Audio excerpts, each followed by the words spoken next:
नमस्कार।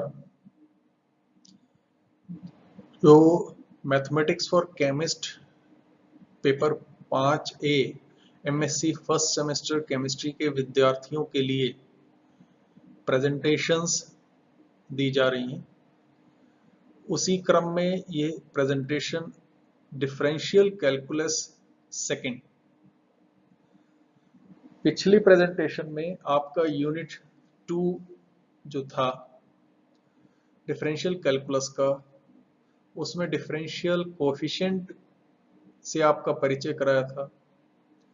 Differential coefficient के फार्मूले कैसे, वो उनसे आपसे अब परिचय कराया था। फंक्शंस क्या, लिमिट क्या, कॉन्टिन्यूटी क्या, डिसकंटिन्यूअस फंक्शन कौन सा, कॉन्टिन्यूअस फंक्शन कौन सा, उससे इंट्रोडक्शन कराया था। अब इस छोटी सी प्रेजेंटेशन में हम यह देखेंगे कि डिफरेंशियल कैलकुलस या डिफरेंशियल कोएफिशिएंट का केमिस्ट्री में कहां कहां उपयोग, दो तीन उदाहरण मैं लूंगा। आपका फिर से मैं रिपीट कर रहा हूं, इस सिलेबस को डिजाइन करने का मकसद ये नहीं कि आप लोग मास्टर्स केमिस्ट्री और मैथमेटिक्स में हैं, आप केमिस्ट्री में मास्टर्स कर रहे हैं। थोड़ा सा इंट्रोडक्टरी मैथमेटिक्स का 12th का सिलेबस, 12th क्लास का कहीं से देख के प्रैक्टिस करिएगा, प्लस उसका केमिस्ट्री में कहाँ उपयोग है वो इस सिलेबस को, इस पेपर को इंट्रोड्यूस करने का उसकी मंशा है। तो उसका उपयोग केमिस्ट एक एक यूनिट वाइज कहाँ पे है, एक एक जैसे परिचय भी मैथमेटिक्स के कॉन्सेप्ट का करा रहे हैं और एक एक आपके साथ प्रेजेंटेशन उसका केमिस्ट्री में क्या उपयोग है उससे हम डील कर रहे हैं। अगले स्लाइड में चलते हैं। मेरा नाम किशोर अरोड़ा, मैं केमिस्ट्री में प्रोफेसर हूं गवर्नमेंट पीजी कॉलेज दतिया से, और ये हमारी कंटेंट रिव्यूअर टीम जो डिपार्टमेंट ऑफ हायर एजुकेशन की तरफ से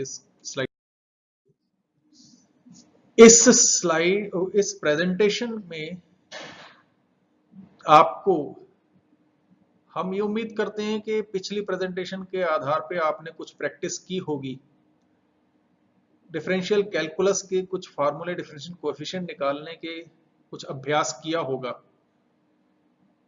आपने functions, limit, continuity, discontinuous function, continuous function के बारे में कुछ देखा होगा।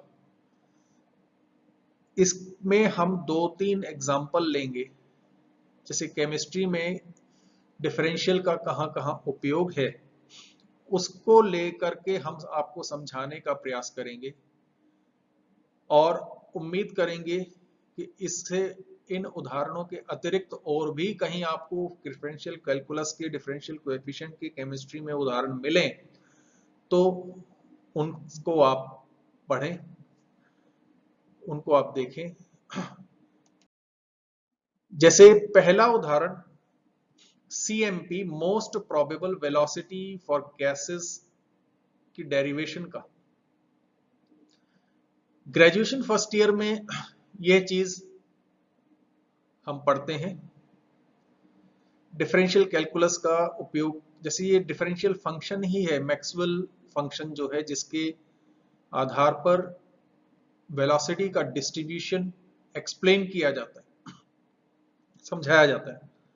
इस स्लाइड में ये फंक्शन आपका प्रदर्शित हो रहा है। dnc is equal to 4 pi n m by 2 pi rt to the power 3 by 2 exponent to the power mc square upon 2 rt c square dc, जहां c आपका velocity, r gas constant, t आपका temperature understood है, हमने ये junior class में पढ़ा हुआ, ये डिफरेंशियल फंक्शन है।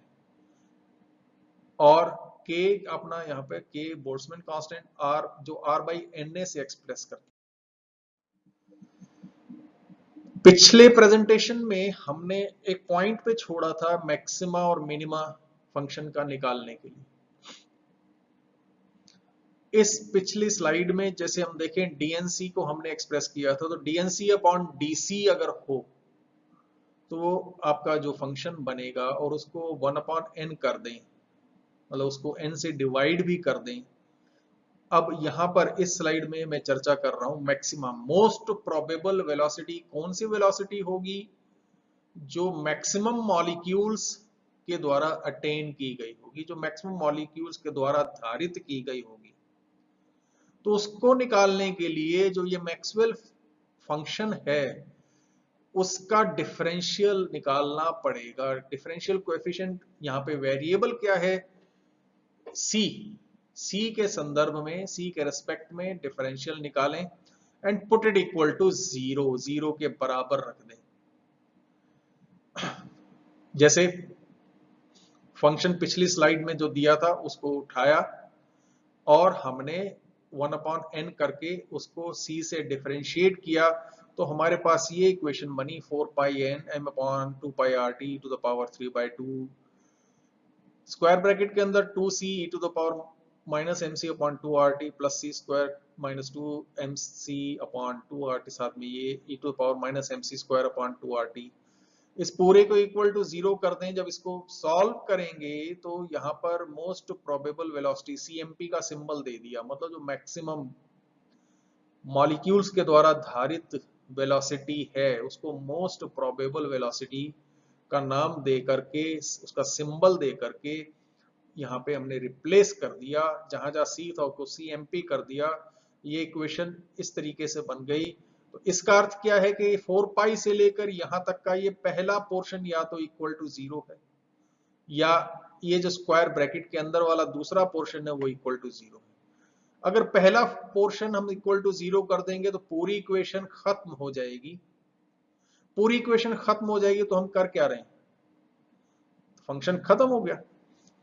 तो अर्थ क्या हुआ? CMP फाइंड आउट करने के लिए हमें स्क्वायर ब्रैकेट वाला जो ये है टर्म, इसको जीरो करना होगा। इसको जीरो करेंगे तो ये देखिए, इसको जब जीरो के बराबर किया तो इसको रीअरेंज किया, सॉल्व करने का प्रयास किया, तो CMP स्क्वायर इक्वल टू ये आपके पास आ गया दो स्टेप में, मतलब 2 इक्वल टू mc²/rt हो जाएगा, और c स्क्वायर अगर mp मतलब मोस्ट प्रोबेबल वेलोसिटी से रिप्लेस किया हुआ है, c square equal to 2rt/m हो जाएगा, अर्थात c √2rt/m। अगर इसको Na से एवोगैड्रो नंबर से डिवाइड कर दें ऊपर और नीचे, तो ये कैपिटल M मतलब मॉलिक्यूलर मास से रिप्लेस होके आपका यूनिट मास हो जाएगा स्मॉल m। और R/Na पिछली स्लाइड में जैसे डिस्कस किया था, आपको बताया था R/Na is equal to K के बराबर बोल्ट्जमैन कांस्टेंट के बराबर हो जाएगा। वो पहला उदाहरण जिसमें डिफरेंशियल कोएफिशिएंट करके मैक्सिमा मिनिमा प्रिंसिपल लगा के डिफरेंशियल के हिसाब से हमने CMP मोस्ट प्रोबेबल वेलोसिटी का मान, उसका सूत्र, उसकी फंक्शन इक्वेशन डिराइव की। अब डेरिवेशन ऑफ बॉयल्स टेम्परेचर की बात करें। बॉयल टेम्परेचर जो है, तो बॉयल टेम्परेचर में Z जैसे हम किसी भी गैस के लिए एक्सप्रेस करते हैं compressibility factor, Z is equal to PV/RT। ये V बार मतलब मोलर वॉल्यूम है अपन BI। तो वेंडरवाल इक्वेशन ये है P plus for unimolecular A/V², V minus B मतलब when n is equal to 1, unimolecular n बराबर 1 लेके यूनिमोलिकुलर ले, तो ये वेंडरवाल इक्वेशन रिप्लेस हो गई। अब इसको रीअरेंज किया तो P plus A/V² is equal to RT/VB। ये वाली टर्म हम इस तरफ ले आए, A/V² माइनस में इधर आ गई, तो P अपना ये हो गया। इसको V/RT से मल्टीप्लाई कर दिया तो अपनी इक्वेशन, ये जो कर्सर यहाँ पे चला रहा हूं, ये बन गई इक्वेशन हो गई V/RT RT/V minus B minus V/RT A/V²। तो मतलब Z एक n इक्वल टू 1 के लिए, यूनिमोलर गैस के लिए Z जो है आपका, वो कंप्रेसिबिलिटी फैक्टर इस इक्वेशन से आप एक्सप्रेस कर सकते हैं।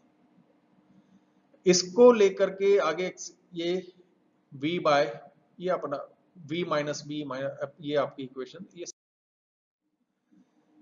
इसको फिर से रीअरेंज किया तो Z इज इक्वल टू 1/, ये आपका आ गया 1 माइनस B/V माइनस ये आपका A/ये V/RT तो बी बाई वी बहुत स्मॉल होगा, बहुत कम होगा, तो इसको अगर सीरीज में एक्सप्रेस करते हुए ये वीरियल इक्वेशन की फॉर्म में हम इसको एक्सप्रेस कर सकते हैं। ये इक्वेशन, वीरियल इक्वेशन क्या है, किसी भी बढ़ते हुए पावर में एक्सप्रेस करना, बी बाई वी को बढ़ते हुए पावर में इसमें एक्सप्रेस किया हुआ, बी बाई वी का स्क्वायर, बी बाई वी का क्यूब, बस किसी अल्टरनेटिवली कोई भी वीरियल इक्वेशन। तो low temperature, sorry low pressure पे अगर कंसिडर करें तो R T by P is equal to V लेते हुए,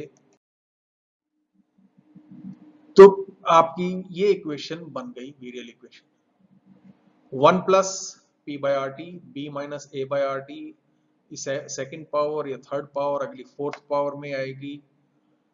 और P जो है, अगर आप P यहाँ पे भी P, यहाँ पे P, अगर आप इसको और रीअरेंज कर लें तो आपको P से डिवाइड कर 1 plus 1 by R T into P इधर ले गए और साथ में P स्क्वायर। तो dz बाई dp अगर कर दिया at constant temperature, temperature constant करते इसको डिफरेंशिएट कर दिया तो आपके पास ये इक्वेशन बची। इनिशियल स्लोप ऑफ प्लॉट, मतलब अगर p इक्वल टू 0, अगर इसको ग्राफ को ड्रॉ करें और इनिशियल स्लोप देखें equal to p equal to 0 लें, तो ये तो पहली टर्म तो 0 ही है, बाकी जो है वो हायर टर्म्स, हायर पावर्स को छोड़ते हुए बहुत स्मॉल हो जाएंगे। तो आपके ये केवल टर्म अगर हम लेकर के इक्वल टू 0 कर दें, 1 upon R T B minus A by R T equal to 0 कर दें, तो इसका अर्थ क्या निकलेगा, इस इक्वेशन में दो टर्म्स हैं, ये वही मैक्सिमम मिनिमम वाली बात आ गई, बॉयल टेम्परेचर निकालने इक्वल टू 0 करें तो 1 upon R T equal to 0 या B minus A by R T equal to 0। तो अगर 1 upon R T equal to 0 है, देखिए यहाँ पे डिफरेंशिएट किया है, डिफरेंशियल कैलकुलस का यूज किया है। 1 अपॉन आर टी अगर इक्वल टू 0 है तो मतलब ये इक्वेशन पूरी जो रिजल्ट आ रहा है ये खत्म हो जाएगा, ये फंक्शन डाइज, विल डाई। तो हम कर क्या रहे हैं, कुछ नहीं। तो पहली term 1 upon R T equal to 0 नहीं होगी, सेकेंड टर्म इक्वल टू 0, हम सेकेंड टर्म इक्वल टू 0 अगर करें तो b इज इक्वल टू ये यहाँ पर जो ये टेम्परेचर, मतलब when p approaches to 0, compressibility factor का और टेम्परेचर क्या होगा, दैट टेम्परेचर इनिशियल स्लोप अगर इक्वल टू 0 है तो ये टेम्परेचर जिस टेम्परेचर पे होती है उस टेम्परेचर को बोलते हैं बॉयल टेम्परेचर, जिसको सिंबल देते हैं TB। तो उसको T को TB से रिप्लेस कर दिया।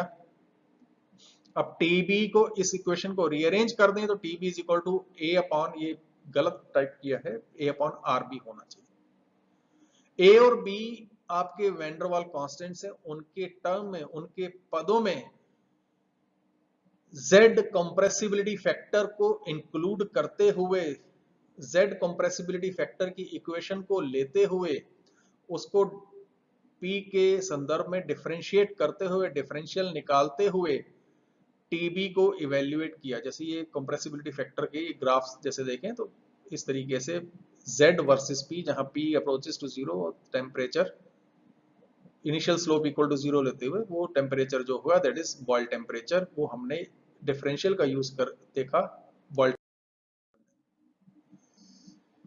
इसी तरीके से थर्मोडायनेमिक्स की अगर हम स्टडीज करते हैं तो पूरा क्लासिकल थर्मोडायनेमिक्स भरा पड़ा है डिफरेंशियल के उपयोग से। सब कुछ यहां इंक्लूड करना इट वाज नॉट पॉसिबल। जहां पर भी आप चाहे थर्मोडायनेमिकली कुछ भी आप प्रॉपर्टी निकाल रहे हो सिस्टम की, आपको डिफरेंशियल कोएफिशिएंट, डिफरेंशियल कैलकुलस का वहां पे इस्तेमाल, इंटीग्रल करने पड़ रहे हैं। मैं सिर्फ उदाहरण के लिए यहाँ पे Cp और Cv दो हीट कैपेसिटीज को रखा है। Cp क्या है, heat capacity at constant pressure, Cv is heat capacity eight constant volume. ये क्या है, Cp और Cv यहाँ पे थोड़ा मिस प्रिंटेड टाइप्ड है, DH एंथैल्पी के उसमें आ जाएगा एट कांस्टेंट, और ये एट कांस्टेंट वॉल्यूम जो हीट होती है, energy, internal energy, at constant pressure जो हीट होती है वो H से रिप्लेस हो जाएगी। तो दिस इंप्लाइज दैट कि डिफरेंशियल का यूज यहां पर भी Cp और Cv निकालने में भी है। थर्मोडायनेमिक्स की हर एक इक्वेशन में, थर्मोडायनेमिक्स के हर एक फॉर्मूले में डिफरेंशियल कैलकुलस और डिफरेंशियल कोएफिशिएंट का। इसके बाद फर्दर रीडिंग के लिए फिर से मैं वही आपको रेफर कर रहा हूं, applications of mathematics in chemistry. आप समझ रहे होंगे, सोच रहे होंगे कि बहुत शॉर्ट में निपटाया।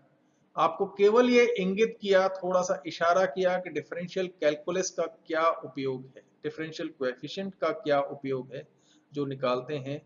मैक्सिमा मिनिमा जहां पिछली पॉइंट पे हमने छोड़ा था, उसका यहाँ पे मैंने दो एग्जांपल लेते हुए बॉयल टेम्परेचर और मैक्सवेल बोल्ट्जमैन का उपयोग करते हुए CMP मोस्ट प्रोबेबल वेलोसिटी निकालते हुए आपको समझाया। कुछ एक क्वेश्चन जैसे अपना सेटअप है उसके हिसाब से अगर हम बात करें तो कुछ एक क्वेश्चंस जैसे एसएस करने, एसएस योरसेल्फ में एक एक दो दो। Maxwell Boltzmann distribution function expresses the distribution of dash for gaseous molecules। ये आपके अल्टरनेटिव्स दे रखे हैं। इस ये क्वेश्चन यहाँ पे जान के इंक्लूड किया है क्योंकि ये अभी आपके साथ प्रेजेंटेशन में मैंने डिस्कस किया। इसमें डैश में अगर फिलअप करेंगे, Maxwell Boltzmann distribution function time का है, साइज का है, वेलोसिटी का है, पोलैरिटी का है, डाइलेक्ट्रिक कांस्टेंट किसका है। ध्यान रहे जो अपना डिस्ट्रीब्यूशन फंक्शन यहाँ पर है ये वेलोसिटी वाला हमने आपके साथ डिस्कस। तो Maxwell Boltzmann distribution function expresses the distribution of velocity of gaseous molecule, मतलब number of molecules that attains a particular velocity, that attains a particular velocity c, जैसे उसमें चर्चा मैंने की थी वो आपको एम्फसाइज करके बताया था अभी। c, ध्यान करें जब फर्स्ट ईयर में ये चीज पढ़ते हैं तो CMP निकालते हैं, RMSV निकालते हैं, RMSV मतलब रूट मीन स्क्वायर वेलोसिटी, और C एवरेज निकालते हैं मतलब एवरेज वेलोसिटी। आपका CMP वाले में अब ये हमारा डिफरेंशियल कोएफिशिएंट का यूज होता है इसलिए उसको यहां पर इंक्लूड किया। तो इसका अल्टरनेटिव मेरी समझ से वेलोसिटी होना चाहिए। एग्जामिनर्स जब आपको क्वेश्चंस देते हैं तो गलत अल्टरनेटिव्स भी देते हैं। तो देखते हैं क्या, क्लिक करके देखें इसमें क्या साइज गया। बाकी अल्टरनेटिव आप देखें धीरे धीरे वॉश ऑफ हो रहे हैं, चले गए, केवल बचा वेलोसिटी का अल्टरनेटिव। तो इसका सही आंसर रहेगा Maxwell Boltzmann distribution function expresses the distribution of velocity of gaseous molecules, मतलब उसमें भी देखें C स्टैंड फॉर वेलोसिटी। दूसरा क्वेश्चन CMP, जो हमने इस अभी जो प्रेजेंटेशन देखी उसमें जो हमने डिस्कस किया CMP जो निकाला, इसमें MP स्टैंड्स फॉर, MP क्या चीज है, micropixels, megapixels, minimum probable, most probable. आपको फिर से मैं याद दिला दूं, अभी अभी डिस्कस जो किया, CMP is nothing but most probable velocity. वो वेलोसिटी अभी प्रेजेंटेशन में भी आपसे बताया था, that is attend by the maximum number of gaseous molecules. Maxwell Boltzmann distribution का अगर हम ग्राफ देखें तो वो पैरा मतलब बेल शेप कर्व आता है, तो उसमें पीक जो आपका है बेल शेप कर्व में, बेल शेप कर्व में जो पीक जो पॉइंट जो मैक्सिमम मॉलिक्यूल्स के द्वारा जो अटेन की हुई वेलोसिटी है, मैक्सवेल बोल्ट्जमैन डिस्ट्रीब्यूशन फंक्शन का graph means DNC upon DC, एक तरफ फंक्शन लें, दूसरी तरफ C, दूसरी तरफ वेलोसिटी लें, उन दोनों का जो ग्राफ है वो पैरा मतलब बेल शेप कर्व आएगा, मतलब नॉर्मल डिस्ट्रीब्यूशन की तरह से वो कर्व चलता है। जो पीक पॉइंट है उसका मैक्सिमा है, दैट इज मोस्ट प्रोबेबल, वो प्रदर्शित करता है मोस्ट प्रोबेबल वेलोसिटी। तो मेरी समझ से इसका आंसर मोस्ट प्रोबेबल वेलोसिटी होना चाहिए। क्लिक करके देखते हैं कौन सा आंसर बचता है कौन सा जाता है। देखिए रॉन्ग आंसर्स चले गए। अल्टीमेटली आपके पास जो बचा alternative that is most probable velocity. तो अर्थ ये हुआ, एग्जाम अगर क्वेश्चंस ऐसे मिले, एग्जामिनर्स आपको कंफ्यूज करने के लिए रॉन्ग अल्टरनेटिव्स अपन देते हैं। जब सेट करते हैं तो अपने को उसमें से सही अल्टरनेटिव सेलेक्ट करना है। अगला देखें, बॉयल टेम्परेचर इज मतलब क्या है, व्हाट इज बॉयल टेम्परेचर, फार्मूले के हिसाब से। अभी अभी इसको प्रेजेंटेशन में देखा और हमने इसकी डेरिवेशन भी देखी, जिसकी डेरिवेशन z को लेते हुए, कंप्रेसिबिलिटी फैक्टर को लेते हुए गैसेस के लिए वैन डर वाल इक्वेशन से स्टार्ट करके डिफरेंशियल कोएफिशिएंट का यूज करके हमने बॉयल टेम्परेचर ज्ञात किया था TB। तो TB should be equal to A/RB होना चाहिए। चाहे तो आप पीछे देख सकते हैं दोबारा रिवाइंड करके A/RB, जहां A और B वैन डर वाल कांस्टेंट्स हैं, R गैस कांस्टेंट है। अगर हम बात करें तो यहाँ पे 5 जो दे रखे हैं उसमें से A अल्टरनेटिव ठीक होना चाहिए, बाकी अल्टरनेटिव्स अपने जो है वो सही नहीं होंगे। एक बार क्लिक करके देखें कितने बचते हैं कितने नहीं, क्या जाता है, एक एक करके आप देखेंगे तो अल्टरनेटिव्स जा रहे हैं। अल्टीमेटली अपना बचा A/RB। This is the formula for Boyle temperature. फिर अगला क्वेश्चन है, CMP can be calculated by applying differential to, differential means differential coefficient या निकालते हुए differential to Maxwell-Boltzmann function using principle of evaluating dash। मतलब इसको अगर ऐसे क्वेश्चंस आए थोड़ा सा तो अपने को लैंग्वेज समझ के आंसर देने का, तो मतलब ये है कि CMP means most probable velocity. जब गैसियस मॉलिक्यूल के लिए हम कैलकुलेट करते हैं, वो कैलकुलेट की जाती है, that can be calculated by applying, क्या अप्लाई करते हैं, डिफरेंशियल उसका निकालते हैं to Maxwell Boltzmann function. Maxwell Boltzmann function का ऊपर डिफरेंशियल निकालते हुए using principle of evaluating dash. जैसे अभी प्रेजेंटेशन शुरू की तो उसमें आपको इसको सॉल्व करके पूरा दिखाया था डिराइव करके, मैक्सवेल बोल्ट्जमैन फंक्शन का डिफरेंशिएट करके हमने डिफरेंशियल को इक्वल टू 0 किया था, 0 के बराबर किया था। मींस हमने principle of evaluating of maxima लगाया। तो हमारी समझ से मेरे अनुसार इसका उत्तर maxima of a function means using principle of evaluating maxima of a function होना चाहिए। बाकी जो अल्टरनेटिव्स हैं वो कंफ्यूजिंग है, उनको देखते हैं क्लिक करके कहां जाते हैं, कौन से बचते हैं। सिंपल वही बचा मैक्सिमा ऑफ फंक्शन। तो मतलब वो फंक्शन का मैक्सिमा और मिनिमा ज्ञात करने का इसमें मेथड लगाया जाता है मैक्सवेल बोल्ट्जमैन फंक्शन के ऊपर, और डिफरेंशियल करके इक्वल टू 0 के बराबर करके हम मैक्सिमा निकालते हैं और CMP। अगला प्रश्न है, rate of change of energy with temperature at constant volume expressed differentially is, मतलब डिफरेंशियल कोएफिशिएंट के अनुसार rate of change of energy, मतलब कौन सी एनर्जी, हीट एनर्जी, अगर हम टेम्परेचर के साथ कांस्टेंट वॉल्यूम पे एक्सप्रेस करें, माइंडेड वॉल्यूम कांस्टेंट की बात कर रहे हैं, तो वो क्या होगा। जब थर्मोडायनेमिक्स की एक स्लाइड अभी डिस्कस की थी, मैंने आपको बताया था चर्चा करते हुए कि थर्मोडायनेमिक्स में डिफरेंशियल का, कैलकुलस का बहुत यूज ज्यादा है। क्लासिकल थर्मोडायनेमिक्स भरा पड़ा है, लेकिन उतना अपने इस टाइम नहीं परमिट करता, उतना है नहीं कि अपन इस एक प्रेजेंटेशन में सम अप कर लें। मैंने उदाहरण के लिए 2 चीजें आपको इंट्रोड्यूस की थी इसमें थर्मोडायनेमिक्स से रिलेटेड। तो eight constant volume heat capacity जो है CV, वो इसका उत्तर होना चाहिए। CV ध्यान करें, CV should be equal to delta E upon delta T at constant volume. तो CV इसका आंसर होना चाहिए। बाकी आंसर्स कंफ्यूजिंग है, गलत हैं, रॉन्ग आंसर्स हैं। एक बार अपन इसको देखें क्लिक करके कौन सा बचता है।